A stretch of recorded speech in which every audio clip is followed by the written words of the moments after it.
usapan sa Oton, Iloilo ang isang bagong silang na sanggol. Ang baby kasi may puting buhok na.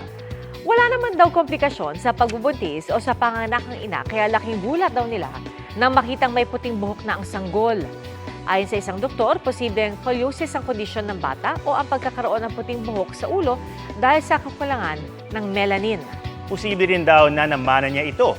Ano man daw ang dahilan, ang mahalaga para sa ina ng sanggol ay healthy ang kanyang baby. Mga kapuso, sama-sama tayong maging saksi. Mag-subscribe sa GMA Integrated News sa YouTube at para sa mga kapuso abroad, samahan niyo kami sa GMA Pinoy TV at sa www.gmanews.tv.